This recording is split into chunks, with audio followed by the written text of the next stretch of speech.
Okay, guys, if you look at this question here, guys, what do they want from you? Flip to the damn page first. All right, what do they want? In a laboratory at a nuclear power station, a radiation detector is connected to a computer. The reading recorded are displayed on the computer screen. All right, so this is everything that you see in the computer screen.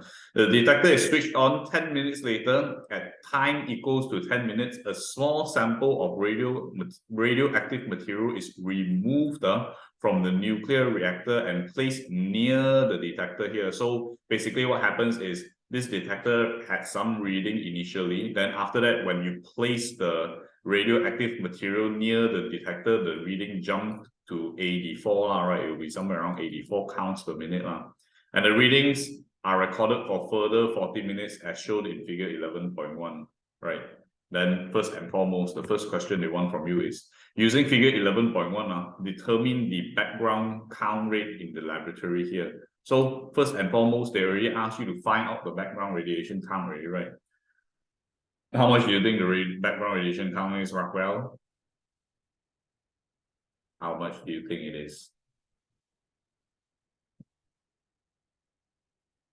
82? No, it's here, bro. This here was when we placed the radioactive sample, right? In this graph, this was when we placed the radioactive sample near the detector, right? And then before that, it already had some reading here already, right? So this should be the background radiation count, right? This should be the background radiation count, right? So from here, how much will this be? It's supposed to be 12 counts per minute. And make sure you read the units here, guys. If they say counts per second, you write back counts per second. If they write counts per minute, you better write counts per minute here. Okay, so this is the first thing. Then after that, the next question here, they say that using figure 11.1 to determine the count rate due to the radioactive sample. So how much should the count rate be, Shen? If I know that the background radiation is 12 already, based on this graph, how much do you think the count rate is for the radioactive sample?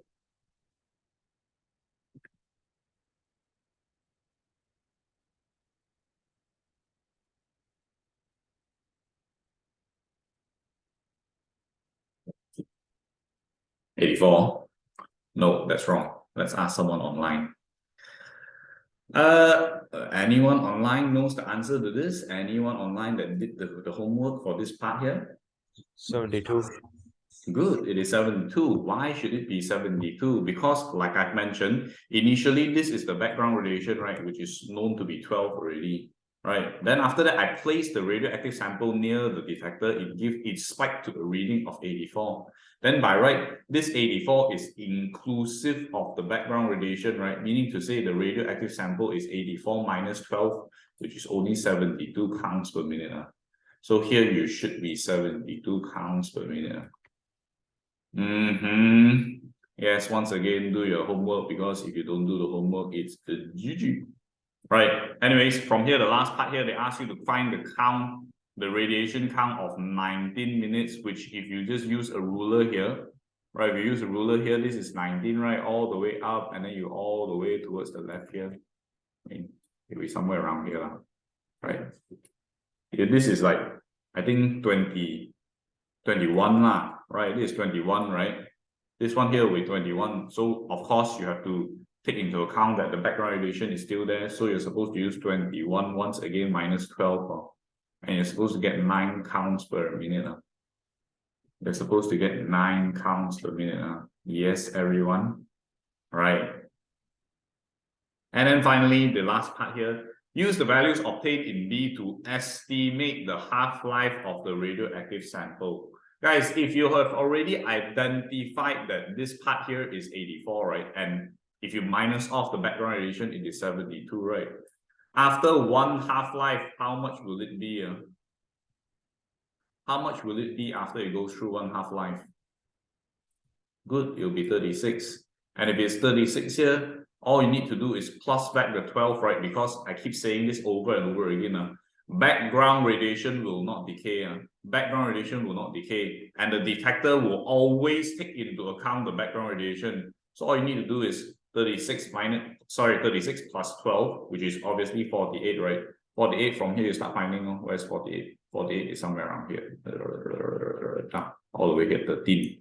So obviously from 10 to 13, in order for the thing to decay by half its current amount, it took a total of 3 minutes, which is why your answer here should be 3 minutes. Okay, everyone?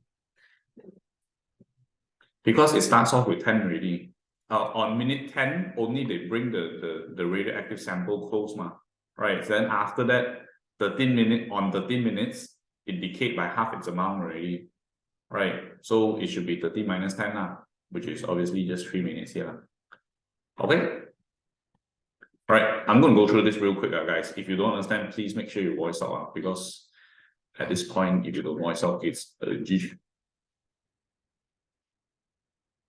Okay, then the final part here. This one here is a little bit more complicated, and I want to spend a little bit more time doing this because these type of questions always comes up in your exam, guys. These type of questions always comes up in your exam. So what do you have here? It basically says that the emission from a radioactive source passes through a hole in a LED screen. This is your LED screen into a magnetic field. So there's a radioactive source here is passing through a hole through this magnetic field here, right? Then it says that the radiation detectors are placed between A, B, C, and they give the following reading. When this radioactive sample is here, detectors A, B, and C will give a reading of 32, 543, and then 396 counts per minute. Okay, this is what initially they had, right? Then after that, they said that the radioactive source is completely removed. So right now, I removed this thing already, it's gone, right?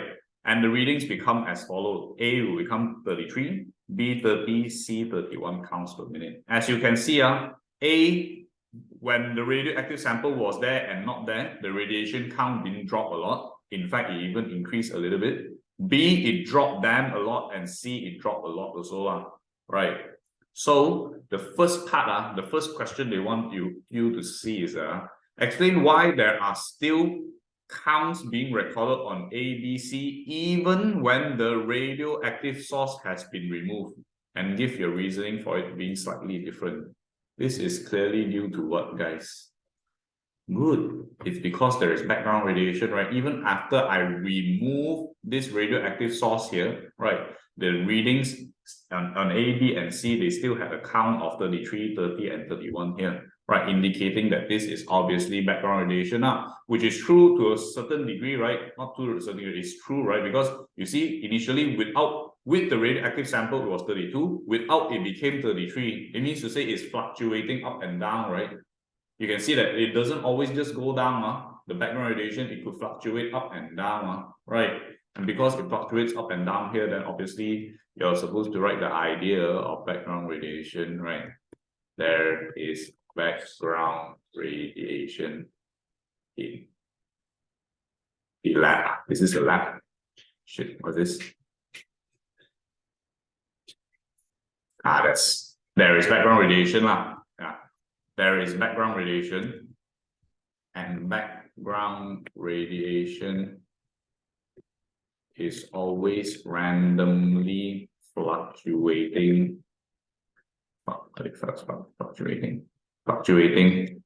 up and down. Okay, something along these lines. You just have to say that why is slightly different. Radiation current. Right, there is background radiation, and the radiation is always randomly fluctuating up and down. And because of that, you can see that it goes from 32 to 33. Okay. Hey, by the way, you guys haven't learned this in school, right? Oh my god, that means you say you're completely lost in this chapter. I'll send you a recording for you to watch later on. Then you go watch it up. Oh, okay. Then yeah, after we're done with this, we're going to move on to the new chapter again. Just like give me more, like 5 minutes maximum, and we're going to do the new chapter again. Okay, everyone.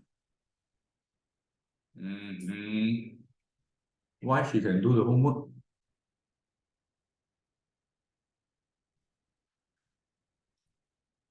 And then why didn't you do your homework? What's your reason? Bloody hell. 可是你不用着急先 because you're still far away from your exam. But you, October, November is not very far away. Okay, but anyways, moving on to the next question here. From the data given, deduce the type of emission being detected, if any, at A, B, and C when the radiation source is present. So right now, this question here, right, is asking you is what type of radiation could be detected at A, B, and C. And if I were to look at it really logically, if I were to look at it really logically, guys, right? If I were to look at it really logically, right, think about it. What is the only thing that will travel straight forward? This is obviously supposed to be gamma, right? Then there's one thing that deviates like this and one thing that deviates like this. Which thing deviates more from last week's class? Which type of radiation is the one that deviates more and why? Beta is the one that will deviate more, right? Why? The electron is -1. No, that's not the reason why it will deviate more. What's the reason? Why is it easier for beta particles to deviate more? What's the reasoning for that? Because of its mass. Remember or not, guys? Last week I mentioned that beta is 0, -1, right? Yeah. And because of that, if you compare that to an alpha particle, which is helium-4 right? Right, obviously you can see that this one here is much lighter lah. So in the same electric field or magnetic field, it will be easier for it to deviate downwards, right? Meaning to say it will curve more in a shorter sentence, right? And because it's easier to curve down more, then obviously this one should be beta and this one should be alpha law. Does that make sense or not first?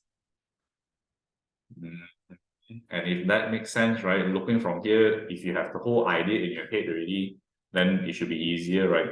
From the data given, deduce the type of radiation, if any, may not necessarily be there. I say that it will detect alpha, gamma, and beta, but it may not necessarily be there.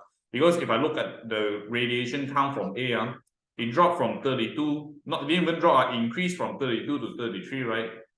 Will there be any alpha radiation, Rachel? No. Why? Because even if I removed it or didn't put it there, it was not, the radiation count didn't change a lot, right?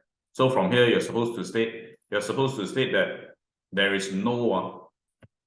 Oh, state the reason for answering.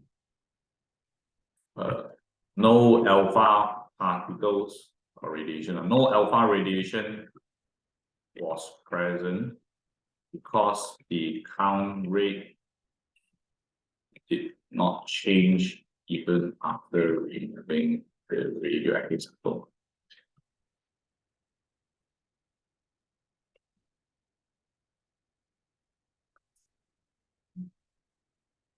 Okay, so this is your first reasoning now. Then obviously at B, it was supposed to be gamma radiation, right? Gamma radiation present would not be affected by magnetic field and radiation count dropped by a lot.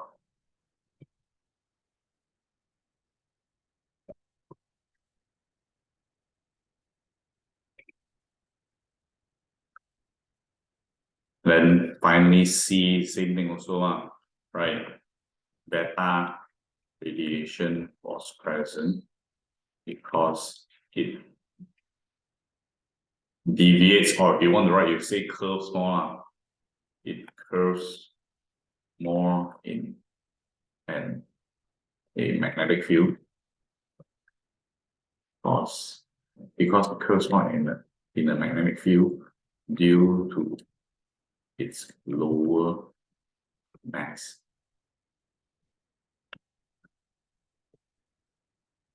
Okay, write all this down to indicate that they were there. And then once you're done with this, flip to the next page, and then we're going to go on to the new chapter already.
along the ALT, What?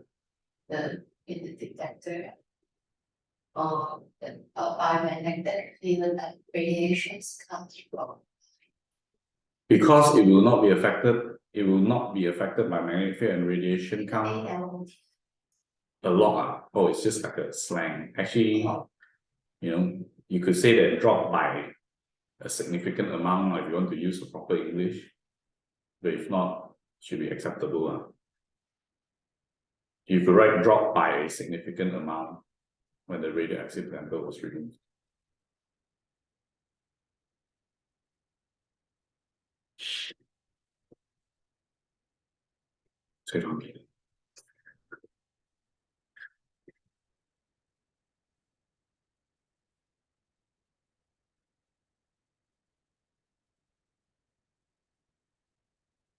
Okay, done. Chen, one word at a time, are you? Okay, guys, without further ado, I want to move on to the new chapter, which is going to be your space physics here. I have to be very honest with you guys. The space physics here, not for three of you, since you guys will be the second batch. But actually, you also, you're not going to be the problem. So, space physics was only introduced this year. It means to say anyone that's taking the May June exam this is the first time they will ever experience space physics in the syllabus. And because of that, because there was no previous any form of past year papers, there is absolutely no way for me to predict. I mean, not no way I have a little guess right? But no exact way to predict what will be coming out, guys. And because of that, you know, like how every previous chapter I've always said that, oh guys, you better pay attention to this because usually the questions they'll ask like this, and then you pay attention to this because the question will structure it like this, right? For space physics, all of those who are taking it in the May June exam, good luck and have fun because you will literally be the white mice. You'll be the white mice of this batch. But for the October, November guys and girls, you'll be safe because the May June would have taken the first blow. Then after that, I'll know I'll know exactly what's going to come out already. But of course, I've tried to make it very simple for everyone here as well. Right? I've extracted a few information, not a few, actually the whole syllabus from the syllabus booklet here, right? And then I will highlight a few certain things that I think will come out in your exam. But once again, no guarantees because you know you're the first batch, and the first batch is always the white mice batch, right? Can you send us the? Oh, I haven't sent you this. Oh my god, wait.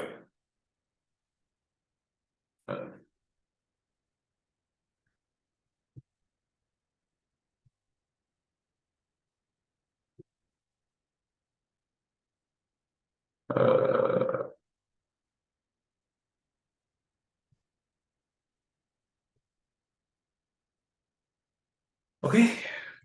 Yeah. So yes. Please pay attention to this. I'm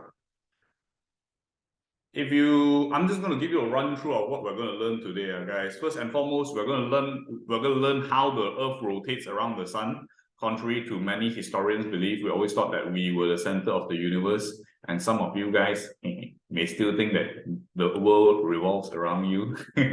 No, it's definitely not the case. The Earth rotates around the sun. Everyone knows this by now, right? But most of you guys do not know that the Earth is actually rotating around the sun at a certain axis, guys. We always thought that, you know, the Earth, let's say if the Earth, this is the axis of the Earth, and the Earth rotates like this, right? We always thought that it will rotate according like this around the sun, right? But in reality, the axis is actually tilted a little bit up. And because it's tilted a little bit, the Earth is rotating like this, and then it's like this rotating around the sun instead. So the axis is around 31 degrees, if I'm not mistaken. Explain why Australia is very cold in summer and hot during winter. Does that explain that reasoning? I'm not too sure about that, but it definitely explains why certain parts of the Earth will experience 24 hours of day and certain parts of the Earth will experience 24 hours of night. I'll explain that later. Okay. Then after that, because of the position of the Earth and the Moon, you'll definitely experience different forms of the Moon as well, right? I'm sure you have learned this somewhere in when you were younger, or you've seen a documentary before, right? You know, like how the Moon goes from new to full moon and back to new moon, right? It's because of the relative position of the Earth and the Sun. The Moon itself will not illuminate itself. The reason why the Moon seems like it's bright is because literally the Sun is bouncing off the surface of the Moon and then back to the Earth, right? And because of that, due to its current certain positions, like if you were to zoom into this position here, the Sun, all the light is here, then half of the Moon is dark, right? So if you're standing at this position here, you'll see a dark moon, right? And if the Moon is relatively, like, you know, in the line of sight of the Sun, then the Sun will beam down its light, and then if you stand from here, you can see the full moon here, right? This one here, I don't know if it's important. We'll find out later on. I think it's good to know. Yeah, don't think they'll test you on this. Then after this, I would say it's important though, because this is one of the very few calculations in this last chapter here. It's basically asking for the orbital speed, which is actually just another fancy term to say speed is equal to distance over time only. Because this time, the speed of the planet rotating around the Sun or the Moon rotating around the Earth, right, will be the distance, which in this case here, which is a circle. That's why it's 2 pi r, right? Literally mathematics, and the time taken for one complete orbit, which is basically how long it takes to finish one cycle here. Right? This is just another fancy way to say speed equals to distance over time. Okay, very easy, quite straightforward. Just do a few calculations later on. Then this part here will be the relatively important part, right? I would assume that you will be tested on the sequence of what planet comes first, but the easiest way to remember it, at least what I think is remembering this. My very extreme mother just served us narcotics.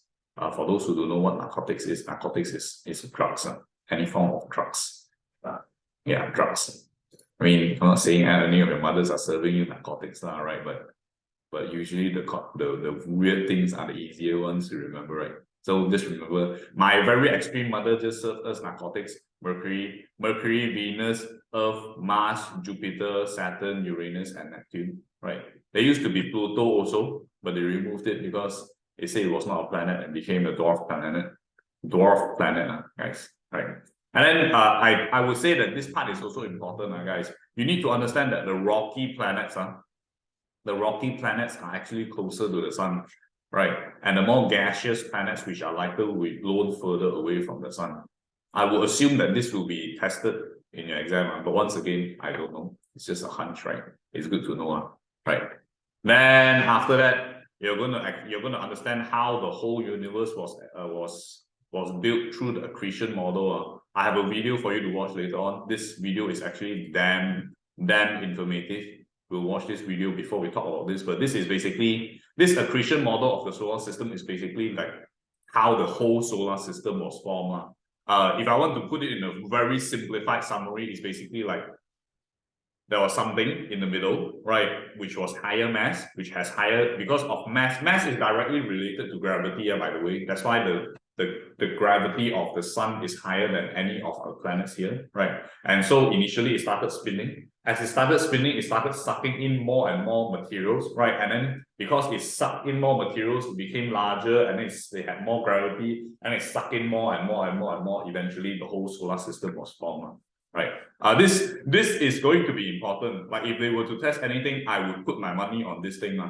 So later when I show this video, you better pay attention, right? And then finally, the gravitational field strength is directly inversely proportional to the distance, meaning to say, if let's say today we are on ground zero, right, we're actually experiencing the greatest gravity pull. But as you travel further and further away from the ground, like for example, a rocket ship flying away from Earth, right, you'll see that actually the gravity becomes weaker and weaker and weaker and weaker as it goes higher and higher away from the ground of the Earth, right? So this part here is just explaining that. Then the final part that we'll talk about, if we have time today, is going to be the elliptical orbits. We always thought that Earth, will rotate around the Sun in a very circular manner, right? But in reality, it's not the case. it actually rotates in an elliptical orbit. Elliptical orbit is just another fancy term to say that it rotates in an oval shape, like an egg, it's like an egg. And then the characteristics of this elliptical shapes is that when it is closer, like for example, this part here is obviously closer than this part here, right? When it is closer towards the sun, actually our rotation speed is faster. At this point, the speed is faster, and the speed here is actually slower. So these are like the super summarized versions of all the things that we're going to learn. We're going to go into detail for this right now. Okay, but that's the few things that we're going to be learning today, if we have enough time to finish everything. Okay, so are you cool? If you're cool, let me know. Okay, so first and foremost, like I mentioned here, this part here is basically stating that actually the Earth has an axis rotated at about 23 degrees, 23.5 degrees tilted from the sun. Like I said, initially we thought that if this was the axis, we thought that Earth will rotate like this, and then we thought that it will rotate around the sun like this, right? But in reality, actually the axis is like this. And because the axis is like this, it rotates around like this, and then you actually go around the sun like this here. Okay, and because of this here, what happens is there is some parts of the world that will always experience 24 hours of daytime, and some parts of the world which will always experience 24 hours of nighttime, but depending on the position as well. So if you were to zoom in and look at this scenario here, guys, you see, if let's say you stay on the North Pole here, right? Because the Earth will keep rotating around the axis, right? You keep rotating around the axis. No matter how you rotate it, this part here will always be sunlight, right? Can you see this? Can you guys imagine this scenario? Okay, which part did I do see? You know, like, okay, you know the axis rotation first or not? This Earth is going to rotate like in a slanted manner like this, right? And because this part here right now is actually facing the sun more, right? If you think about it, it faces the sun more here, right? No matter how you rotate, 24 hours a day, it will always be daytime. It will never be nighttime.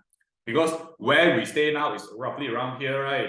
Somewhere near the equator, Malaysia is somewhere near the equator, right? And if you think about it, when this thing rotates, then, if it's at the back of the sun, then it's nighttime.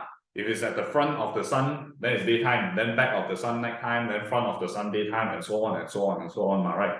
But if you look here, at this specific spot here, no matter how you rotate, it will always be facing the sun, right? It will always be facing the sun. Alternatively, here is true also. No matter how the Earth rotates at this point of time, because Earth only takes 1 day to complete one full rotation, right? But it will take 365 days to complete one full rotation around the sun, right? It means to say, if the Earth is at this position here, what happens is, right, 24 hours, this place is going to experience nighttime. Because no matter how you rotate, you're not going to see the sun, right?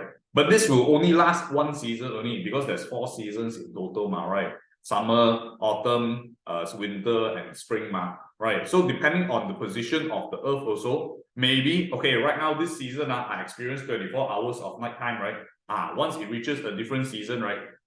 Now I'm going to experience 24 hours of daytime.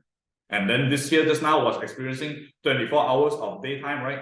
Right now, I'm going to experience 24 hours of nighttime, right? And then, so the best scenario is when it's here and here, right?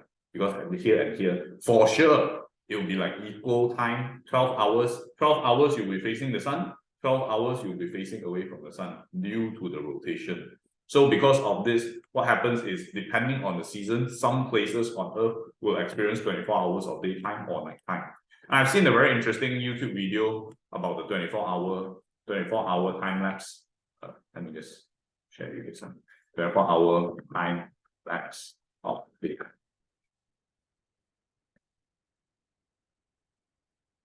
Yeah, only one season because of the position of the Earth and the sun. Yeah, maybe. Oh, you still there? This is not like 24-hour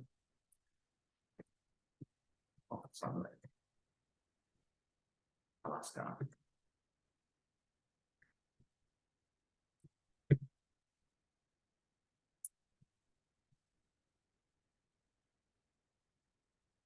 this one.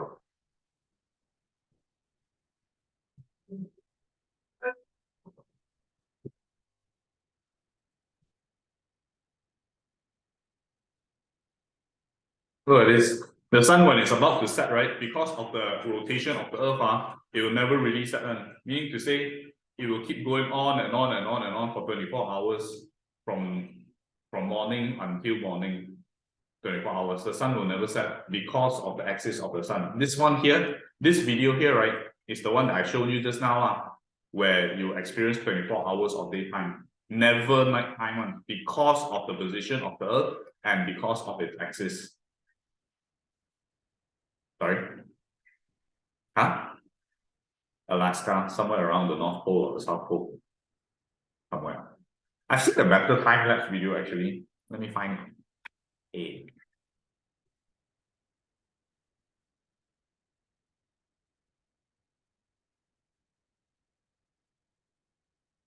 Oh, was it this one? Maybe it was this one.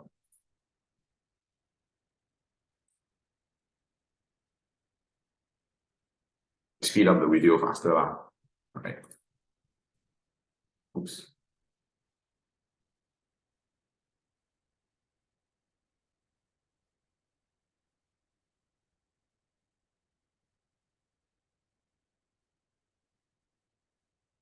In the better reel, can't remember which one it was again.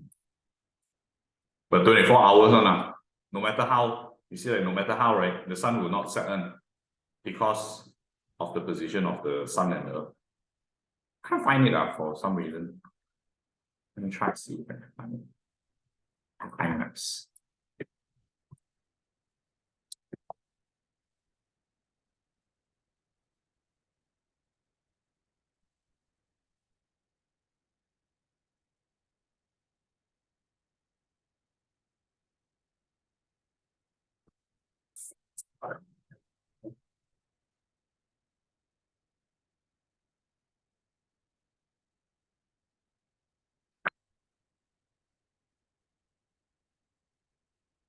But you must know, some places they'll experience 24 hours of sun, some other places they'll experience 24 hours of day. And this is that scenario when they experience 24 hours of sun. What are the what? What are the places in North Pole? Hey, you know where Santa Claus lives? But I'm not good with geography. I don't know the exact names. I know Santa Claus lives there. Yeah. Right. Yeah, but yeah. But anyways, this is the reasoning behind it, lah. Okay, and because of the different positions, also the experience summer, spring, winter, and autumn. Okay, you can read through it later on. Okay, but it's not so important. The only important thing you need to know is that it's a 23.5 degrees tilted. It's not like this. It's tilted like this. Okay, so if you look at this statement here, Earth rotates on its own axis and is tilted once every 24 hours. Sorry, there should be a comma here. And it's tilted, comma, once every 24 hours. This explains the daily observations of the sun rising and the sun setting. Earth rotates around the sun every 365 days. Everyone knows this by now. Based on different locations of the Earth is facing the sun, there will be a total of 4 seasons. Everyone knows this also by now. Only Malaysia. Malaysia, you'll not experience 4 seasons is because no matter which position it is, doesn't matter this position, this position, this position, or this position, we will still face 12 hours of day, we will still face 12 hours of night because we are near the equator, right? We are near the equator of the Earth. Okay, so that's that. Then after that, this moon here, also nothing much to explain. You just need to know that the reason why the moon shines is because it's the reflection of the sun, right? And based on its different position here, you will have different moons, right? It could be from new moon to full moon. I don't know if you need to remember these names, though, the waxing crescent, first quarter, waxing luciole, blah, blah, blah, all this, right? Honestly, I don't remember it. But if you're a bit afraid, maybe it's good to remember it now. I'm not sure how they'll ask this, but I'll find out after the major match. And for those who are all online, the major students. Right. It takes approximately 1 month for the moon to orbit around the Earth. The moon's cycle of phases depends on the position of the moon, the Earth, and also the sun. Right. So from here, based on the different positions here, you will experience different moons. Right. That's why in Chinese you always see that, in Chinese you always say that Cho Sat and then Cho Yat Cho Sat, right? Cho Sat, they always say it's like what, the full moon. Cho Sat means to say it's like halfway already, right? So we always call it the full moon. And in Cantonese, the slang for Cho Sat is also means your ass. Because in Cantonese, you always say that Sai Ting Ni Cho Sat Yap Kam. Like if you do something bad, right? You say that Sai Ting Ni Cho Sat means to say wash your ass and get ready to go into jail already. Right. So that's a slang that I've always heard from when I was young. Maybe it's not so relatable to you guys though. Anyways, it's not important, right? This is that, guys. You need to know based on the different positions of the moon, you'll have different moons here, right? Okay, nothing much to explain here. Everyone knows this by now. And if you never looked outside the window and seen the different moon, I've got bad news for you guys. Okay. Anyways, this is the important one, guys. Yes.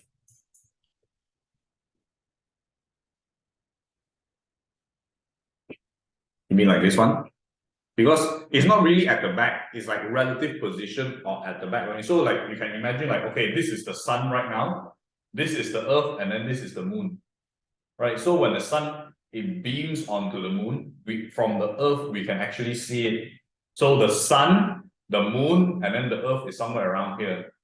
Can you imagine? So like when the sunlight beams down here, right? Then from earth, we can see the full moon, because if it's like this, if the moon is at the bottom here, right? Then the sun, the earth, the moon, then we cannot see anything already, right? Because there's no reflection from the sun itself already, right? And then of course, if we move a little bit more, you can imagine now, right? If the sun, the earth, then the moon, it move a little bit, then we can shine a little bit here. That's why we can see like this waxing crescent, right? Because of the different positions here. Okay. Yes. You want me to show you a YouTube video?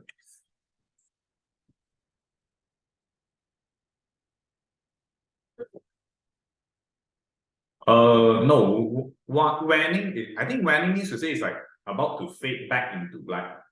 If I'm not mistaken. Let me double confirm this. Yeah, it is. Yeah. Waning crescent means to say it's about to fade back into black already. Right. So if you look here, this is waxing crescent. My waxing crescent means to say it's going into full white already. Right. And then waning, however you pronounce it, waning or waning or whatever, right? It means to say it's going back into black color already. Okay, so it's not a typing error. But good question. Okay. I don't think this will come up. I think not, but I could be wrong, right? Because who knows? There's no previous history like the other chapters, right? But this one, I would assume if I were to put my money, this will come up. Okay, they'll ask you to calculate the orbital speeds, in which everyone here has to do it right now. Yeah, like I mentioned just now, guys, orbital speed is just another fancy way to say speed equals to distance over time. In this case, the speed will be the orbital speed, right? Orbital speed means to say it will go in one full circle. The distance here will be 2 pi r because it's moving in a circular path. As you all recall from mathematics, 2 pi r is basically the circumference of a circle, right? And then t is still the time taken to complete one orbit, which is how long will it take to complete one full cycle here. Okay. Hey guys, oh, it's copied down already. Oh, good. Can you guys attempt question probably 1 to 3, and then we'll move on. Can you guys do question 1 to 3 just to, and write down your formulas, guys. Write down formulas and write down your units. I'll do this right now.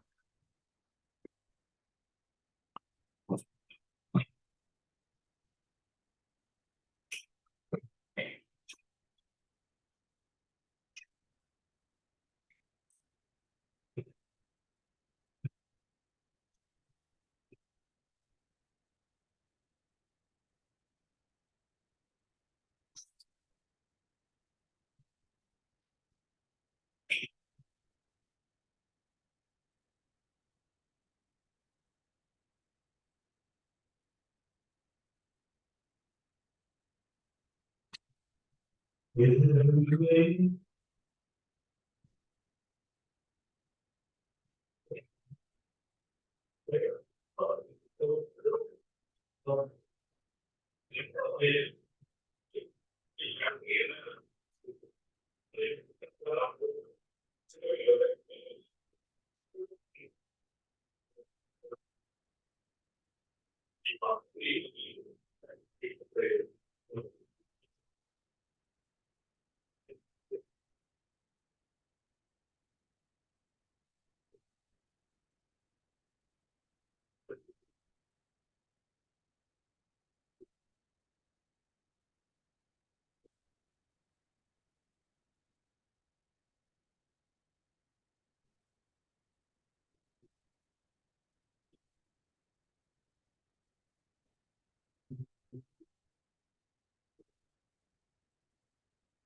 Not for.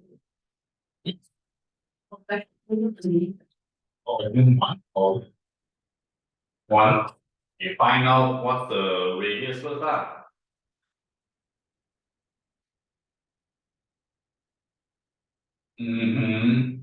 No,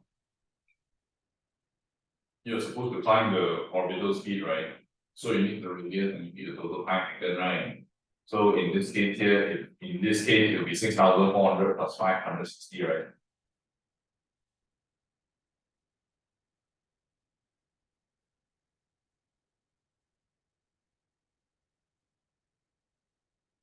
What unit? Give me a full number. Give me a full number and the units. You wrote km per minute, right? This is in km, right? And this is in minutes, right? So here the unit shouldn't be km per minute.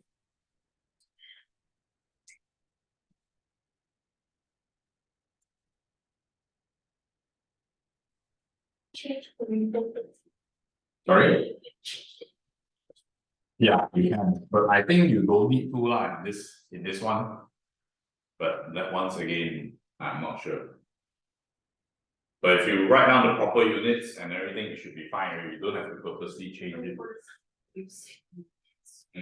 If you use minutes, then you use km per minute lah. If let's say they give you 96 hours, then you use km per hour lah. Because this orbital speed here, I don't think they have any specific units. You just need to write the proper units down, I mean, then can already.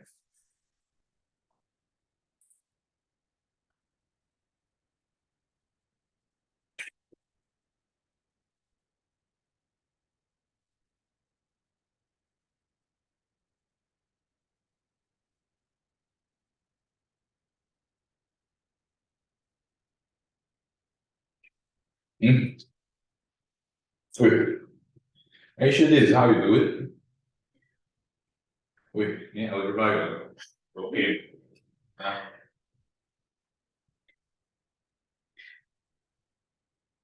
Velocity equal to distance over time. You're looking for time, shouldn't it be distance over velocity?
Okay. I think you should be done by now.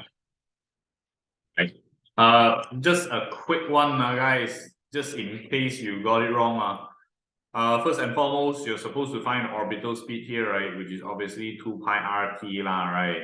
So from here, you need to find the information is 2 times pi times with your R lah. In this case, it'll be 6,400 plus 560, right? So it's basically going to be like 6960, right? Divided by a total time of 96. You could change this into hours, you could change this into seconds, but I think you don't need to lah, right? So literally press everything in the calculator, you'll get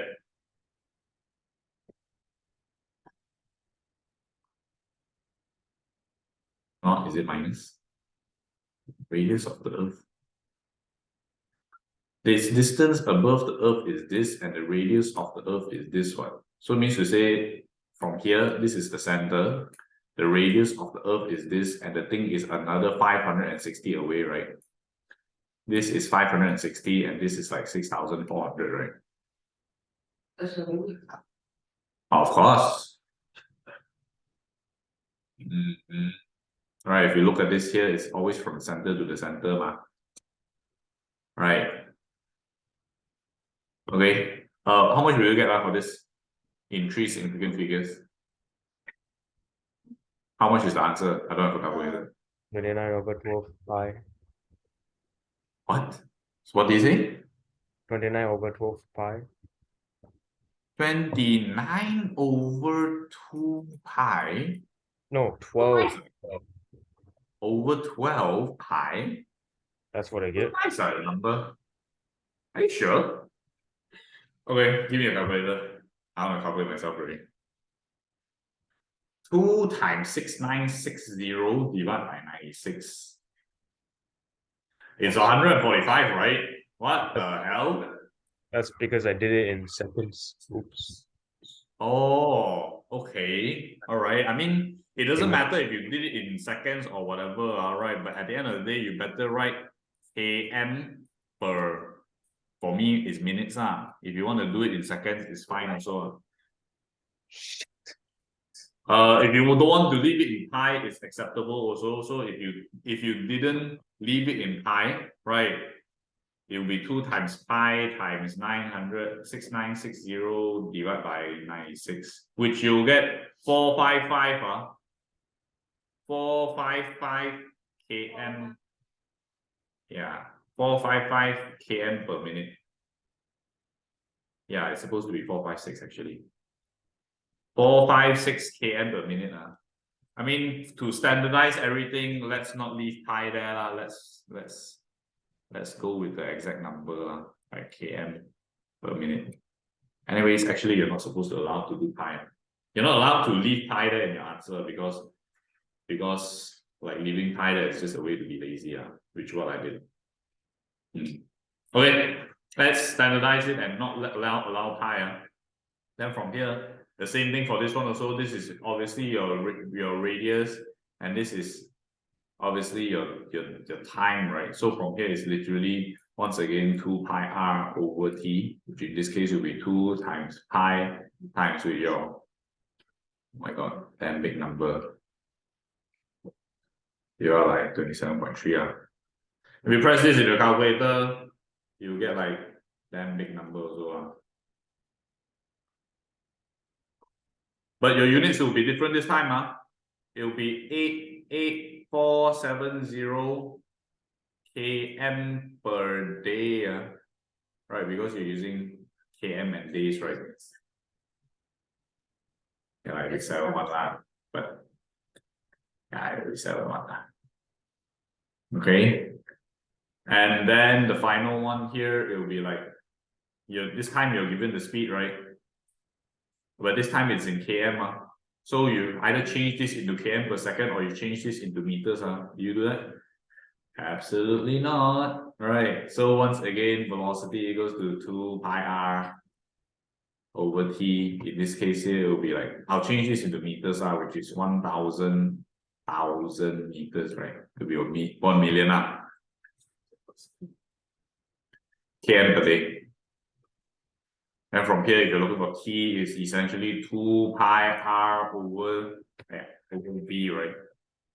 Which in this case here will be like 2 times 1 million. Oh shit, 2 times pi times 1 million over your velocity, which is 100 here. Okay, you press this here, calculator. 2 times pi times 1 million. Here 900. Your timer will be in seconds, guys. Your time will be in seconds, which is a damn big number, like 62832 seconds. 62832 seconds.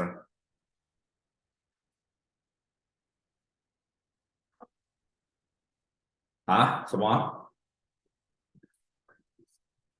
It is already in seconds. It's divided by meters per second.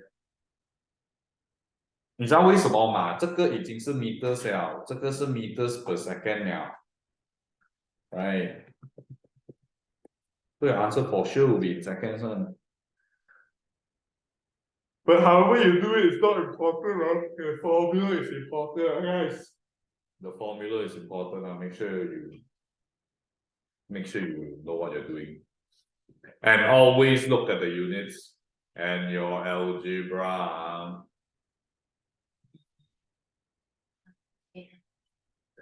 Stay.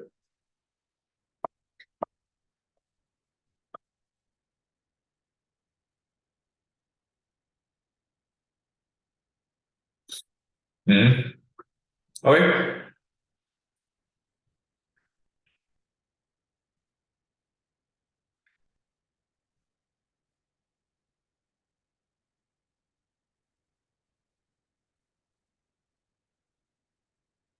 This part is important, guys. Like I said, I would assume the sequence will be tested because I think they won't ask you too complicated things. If I were to put my money on anything, I'll say that the sequence will be tested. Right, you need to know which one is the closest to the earth, which one is the furthest. I mean, which one is the closest to the sun, which one is the furthest away from the sun. Right, by remembering my very extreme mother just served us narcotics. If you got any other way, I think like maybe in kindergarten they teach you about some stupid song, right, about the solar system. I think I've heard that stupid song somewhere in YouTube before. Whichever way whichever one floats your boat right, it doesn't really matter as long as you know which one comes first and which one comes last Right, that's the more important one. But you better know the damn names, right? Whatever way you want to remember is not important. You better know the damn names, right? Yeah. However way you want to remember it, seriously, but I would prefer my very extreme mother just served us narcotics. Sailor Moon Fang Fa. Tell me the Sailor Moon one. The Sailor. Yeah, I mean, if you're a Sailor Moon fan, I guess that will work also. Right, whichever way. Seriously, whichever way, it doesn't matter. Okay. Then from here, the statements here is, besides the 8 planets, dwarf planets are dwarf planets, means to say very small planets, such as Pluto, asteroids, and asteroids in the asteroid belt, comets and natural satellites orbit the sun. So besides these 8 gigantic planets here, Pluto lah, asteroids lah, asteroid belts, and also comets and natural satellites orbit around the sun lah. Natural satellites are basically indicating moons. Anything that orbits around a planet is known as a satellite. Like when I was younger, I always thought that satellite is those things that, you know, helps us watch TV and receive signals, right? But in reality, satellite, especially natural satellites, are anything that orbits around the Earth, such as planets, such as the moons, right? Asteroid belts the asteroid belts orbits in between Jupiter and Mars. I think this is relatively important. In between Jupiter and Mars, there's an asteroid belt here. There's an asteroid belt here that, if you have ever seen some form of like space, you'll see that there's going to be like a lot of asteroids in between Jupiter and Mars, right? Where Pluto orbits in the outer orbit of Neptune, right? So Pluto is orbiting in the outer orbits of Neptune. I think this part will be important. Besides Earth's moon, there are many other moons that orbit other planets. For example, I think one of the planets have like damn lot of moons. Earth has 1 moon, right? Jupiter has a total of 67 moons. Saturn has 62 moons. Uranus has 27 moons, and Neptune has 13 moons, right? So we are the only one with only 1 moon. Every other planet, they got damn a lot of moons orbiting around them. Obviously, because they are much larger also, right? So 在围绕着I mean, yeah 啦，一定是同时在围绕，不可能是 okay you first then me then you then me， 一定是同时啦，they will all orbit. Yeah, I will assume they are the same speed, because if they are not the same speed, it means to say, if let's say this is faster than the other one, then it will eventually smash into it, right? So yeah, you should assume that they are the same speed. But of course, if I remember correctly, but don't take my word for it, if I remember correctly, like some moons, they always collide with other moons. I think I watched a documentary on this when I was very young. But once again, don't take my word for it. And because it is not in your syllabus, I did not bother looking it up. You can search YouTube on that. Okay. Very good. Exactly here. You see this, which is the one that I want to highlight here. The difference between asteroids and comets are basically what they are made of. Asteroids are made of metals and rocky materials, whereas comets are made of ice, dust, and rocky materials. If they were to test, right, I would assume that they will ask you what's the difference between asteroids and comets also. So this is exactly the answer. It's all in the notes. What is the what? There is no use. They are just like relatively larger rocks that somehow caught into the gravitational pull of that planet. That one is, yes, it creates it. There's no exact use of a moon, but yes, tidal waves are due to the gravitational pull of the moon, which we have talked about in the energy chapter multiple times. Right? Only 3 forms of energy don't derive energy from the sun now. Nuclear, which is from uranium, plutonium, right? Geothermal, which is from the Earth's core, and tidal, right, which is from the gravitational pull of the moon. That's why from daytime and nighttime, if you've ever been to a beach, right, you see that there is high tide and low tide because of the relatively different positions of the moon already, right? So these 3 you must remember, always comes out in the exam nuclear, geothermal, and tidal, right? But your answer is correct. The moon pulls the tides up and down.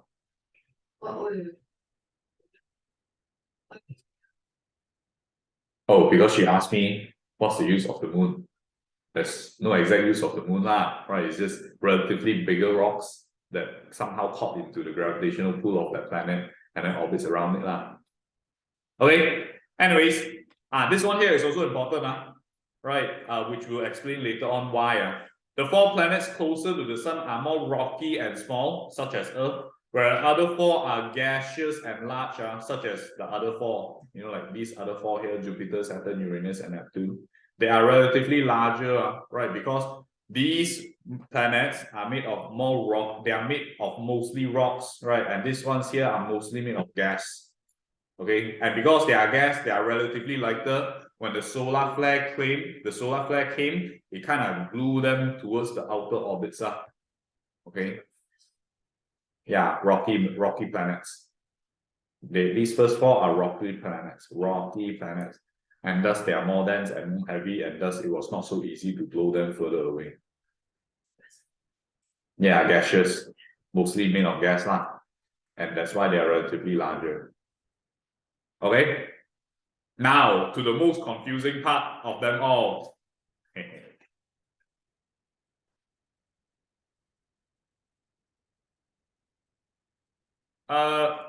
Yeah, I'm just gonna let you guys watch the video and I explain all the way until time is up, guys, but we're not gonna proceed from here really. But this is very important.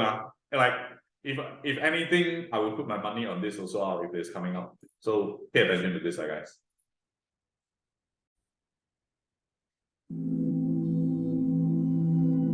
Formation of the planets. The universe comprises countless galaxies, each one containing numerous stars. Around some of those stars, there are planets, just like those that orbit our own star, the Sun. The nebular hypothesis is the most widely accepted explanation for how the Sun and planets in the solar system. This nebular hypothesis is basically just a theory of how the solar system came to be. Not just our solar system, many other solar systems in the galaxy also. It's called the nebular hypothesis. May have formed. When our solar system was first created, all that was thought to have existed was a cold, spinning cloud of gas called the solar nebula. So this solar nebula is just a cold spinning gas that was continuously accumulating mass. Because as it continues to spin, you know, like if you ever have those Dyson vacuum cleaners, you see like the thing spin and spin and spin, then you can see like the dust starts clumping bigger and bigger and bigger, right? That is the most relatable thing here. The nebula resulted from an uneven distribution of gases throughout the universe.